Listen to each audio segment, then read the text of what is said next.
have a confession to make. I'm a business professor whose ambition has been to help people learn to lead.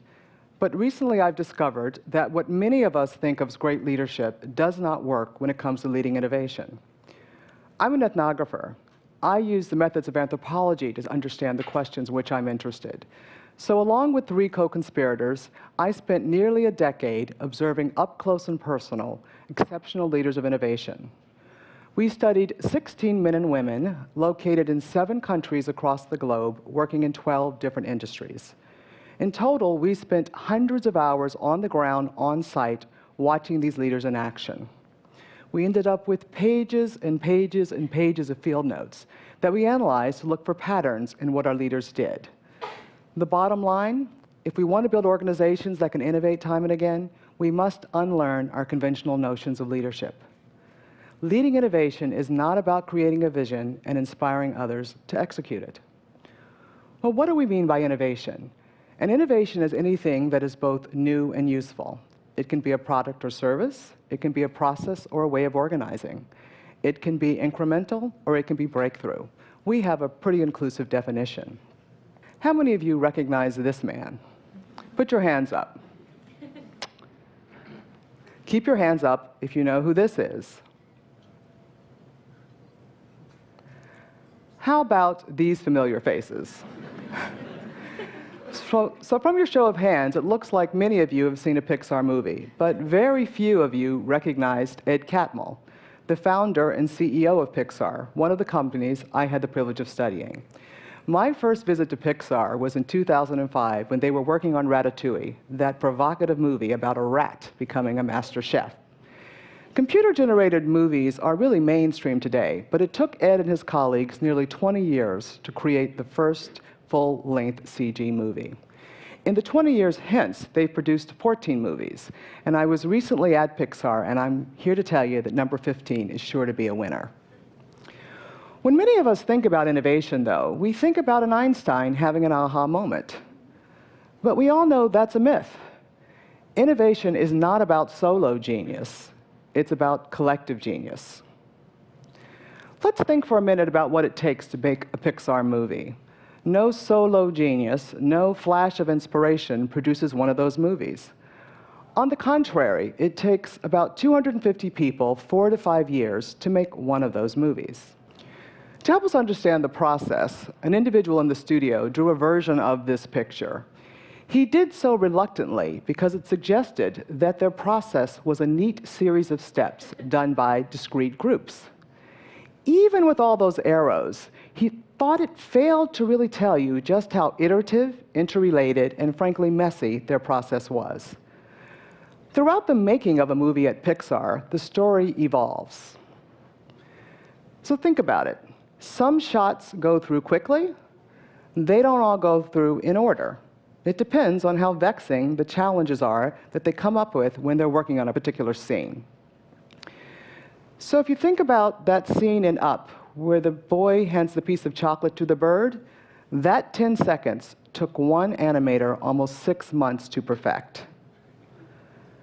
The other thing about a Pixar movie is that no part of the movie is considered finished until the entire movie wraps. So partway through one production, an animator drew a character with an arched eyebrow that suggested a mischievous side.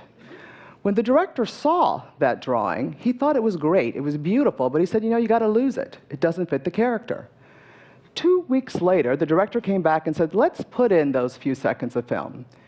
Because that animator was allowed to share what we refer to as his slice of genius, he was able to help that director reconceive the character in a subtle but important way that really improved the story. So what we know is, at the heart of innovation is a paradox. You have to unleash the talents and passions of many people, and you have to harness them into a work that is actually useful. Innovation is a journey. It's a type of collaborative problem solving, usually among people who have different expertise and different points of view. Innovations rarely get created full-blown. As many of you know, they're the result usually of trial and error. Lots of false starts, missteps, and mistakes. Innovative work can be very exhilarating, but it also can be really downright scary. So when we look at why it is that Pixar is actually able to do what it does, we have to ask ourselves, what's going on here? For sure, history, and certainly Hollywood, is full of star-studded teams that have failed. Most of those failures are attributed to too many stars or too many cooks, if you will, in the kitchen. So why is it that Pixar, with all of its cooks, is able to be so successful time and time again? When we studied an Islamic bank in Dubai, or a luxury brand in Korea, or a social enterprise in Africa, we found that innovative organizations are communities that have three capabilities: creative abrasion, creative agility, and creative resolution. Creative abrasion is about being able to create a marketplace of ideas through debate and discourse. In innovative organizations, they amplify differences, they don't minimize them. Creative abrasion is not about brainstorming, where people sort of suspend their judgment. No, they know how to have very heated but constructive arguments to create a portfolio of alternatives. Individuals in innovative organizations learn how to inquire, they learn how to actively listen. But guess what? They also learn how to advocate for their point of view. They understand that innovation rarely happens unless you have both diversity and conflict. Creative agility is about being able to test and refine that portfolio of ideas through quick pursuit, reflection, and adjustment. It's about discovery-driven learning, where you act as opposed to plan your way to the future. It's about design thinking, where you have that interesting combination of the scientific method and the artistic process. It's about running a series of experiments, not a series of pilots. Experiments are usually about learning. When you get a negative outcome, you're still really learning something that you need to know. Pilots are often about being right. When they don't work, someone or something is to blame. The final capability is creative resolution. This is about doing decision-making in a way that you can actually combine even opposable ideas to reconfigure them in new combinations to really produce a solution that is new and useful. So when you look at innovative organizations, they never go along to get along. They don't compromise. They don't let one group or one individual dominate, even if it's the boss, even if it's the expert.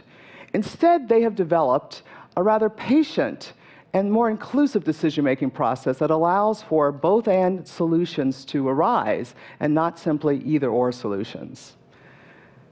So these three capabilities are why we see that Pixar is able to actually do what it does. Let me give you another example, and that example is the infrastructure group of Google. The infrastructure group of Google is the group that has to keep the website up and running 24/7. So when Google was about to introduce Gmail and YouTube, they knew that their data storage system was inadequate. The head of the engineering group and the infrastructure group at that time was a man named Bill Colrin. Bill and his leadership team, who we referred to as his brain trust, had to figure out what to do about this situation. So they thought about it for a while. And instead of creating a group to really tackle this task, they decided to allow groups to emerge spontaneously around different alternatives. Two groups coalesced. One became known as Bigtable. The other became known as Builder from Scratch. Bigtable proposed that they build on the current system. Build It from Scratch proposed that it was time for a whole new system. Separately, these two teams were allowed to work full-time on their particular approach. In engineering reviews, Bill described his role as injecting honesty into the process by driving debate. Early on, the teams were encouraged to build prototypes so that they could, quote, bump them up against reality and discover for themselves the strengths and weaknesses of their particular approach. When Build It from Scratch shared their prototype with the group whose beepers would have to go off in the middle of the night if something went wrong with the website, they heard loud and clear about the limitations of their particular design. As the need for a solution became more urgent, and as the data or the evidence began to come in, it became pretty clear that the Bigtable solution was the right one for the moment. So they selected that one. But to make sure that they did not lose the learning of the Builder from Scratch team, Bill asked two members of that team to join a new team that was emerging to work on the next generation system. Now, this whole process took nearly 2 years, but I was told that they were all working at breakneck speed. Now, early in that process, one of the engineers had gone to Bill and said, "We're all too busy for this inefficient system of running parallel experiments." But as the process unfolded, he began to understand the wisdom of allowing talented people to really play out their passions.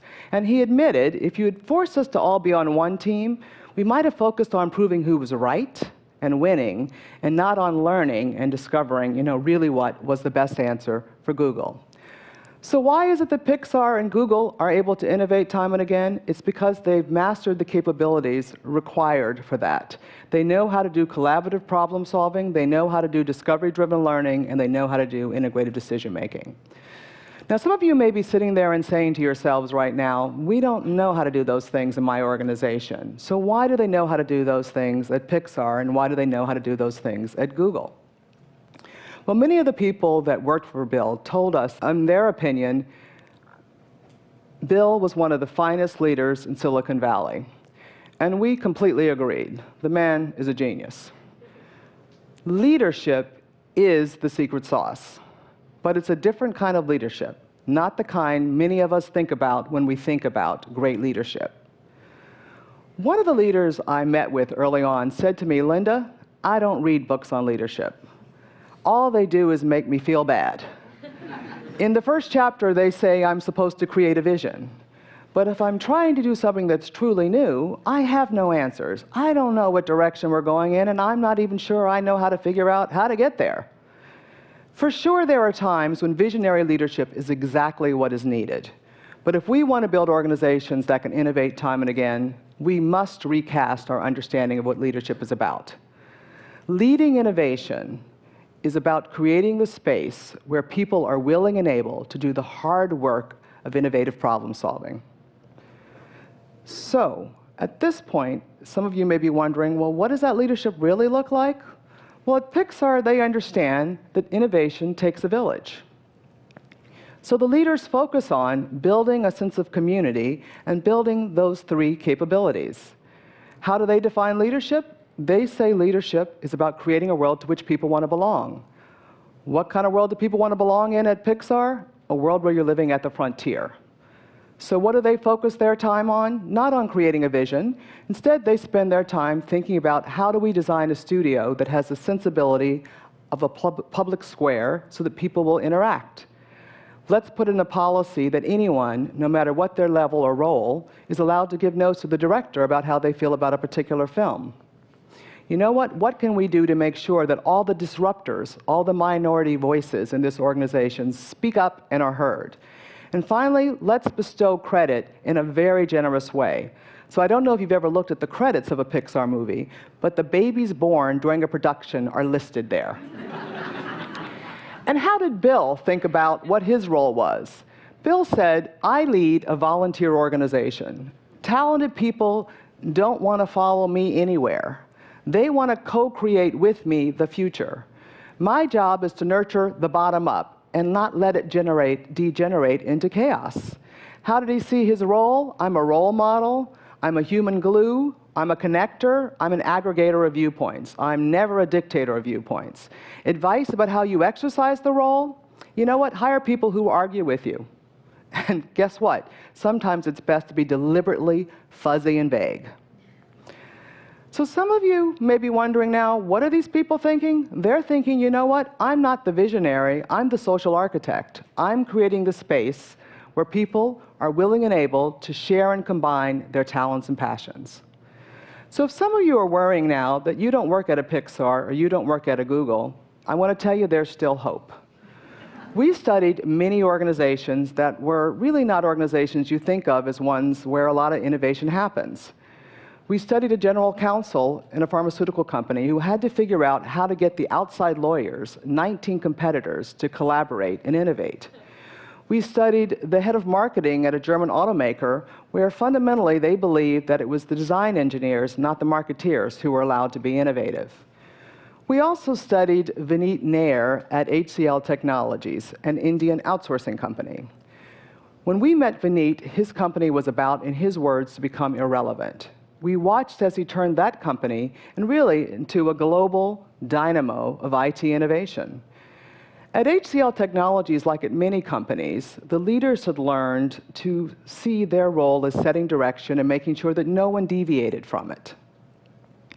What he did is tell them it was time for them to think about rethinking what they were supposed to do.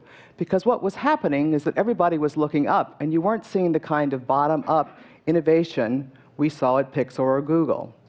So they began to work on that. They stopped giving answers. They stopped trying to provide solutions. Instead, what they did is they began to see the people at the bottom of the pyramid, the young sparks, the people who were closest to the customers, as the source of innovation. They began to transfer the organization's growth to that level. In Vineet's language, this was about inverting the pyramid so that you could unleash the power of the many by loosening the stranglehold of the few and increase the quality and the speed of innovation that was happening every day. For sure, Vineet and all the other leaders that we studied were in fact visionaries. For sure, they understood that that was not their role. So I don't think it is accidental that many of you did not recognize Ed. Because Ed, like Vineet, understands that our role as leaders is to set the stage, not perform on it. So if we want to invent a better future, and I suspect that's why many of us are here, then we need to reimagine our task. Our task is to create the space where everybody's slices of genius can be unleashed and harnessed and turned into works of collective genius. Thank you.